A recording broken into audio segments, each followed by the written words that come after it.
When it comes to minimalist styling and decor, there are lots of well-known tips, like keeping surfaces clear and sticking to neutral colors and putting plants frickin' everywhere. So I'm not going to rehash all of those here for you today. Instead, I want to put my own spin on it. So these are my personal top 5 tips for styling a minimalist home.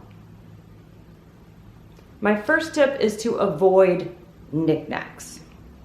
You know those aisles in home goods that are completely bursting with hourglasses, so many hourglasses, and like fake antique phones and signs that say something about a beach? Avoid that. Now, don't get me wrong, I like for my house to look lived in and have personal touches, but I personally prefer to add interest and break up the space with items that not only look nice, but also have a function to keep them from being purely decorative.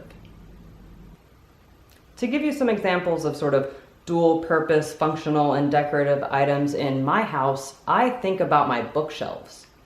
There I have some things like marble bookends and some navy velvet boxes that I use to store board games, and some planters and vases that not only look nice and help to break up the shelves, but I can also take them down and use them just about anywhere in my house.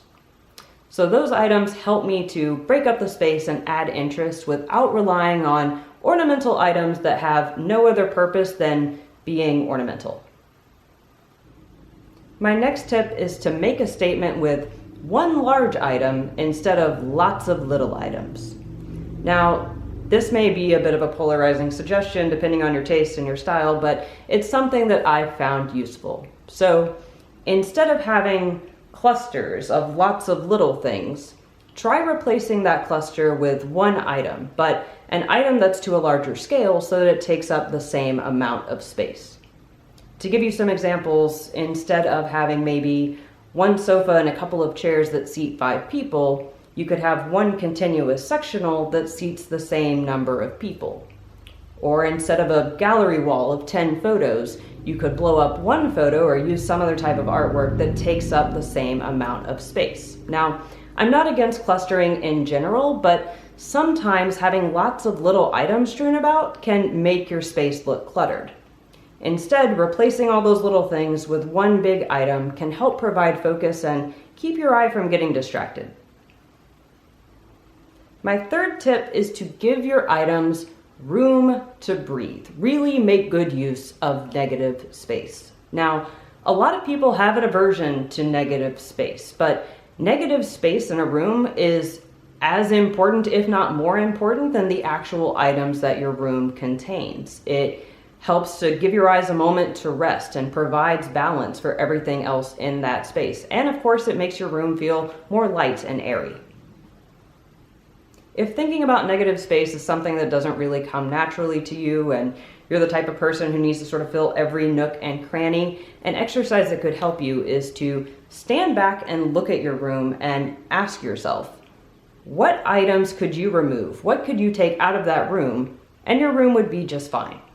Now, it may take a little bit to get into this habit and really develop it over time, but after a while, you'll start to notice things all over the place that aren't adding a lot of value and that you would be just fine without. My next tip is sort of related to negative space, and it is to play around with the items that you already own. Move things around a little bit.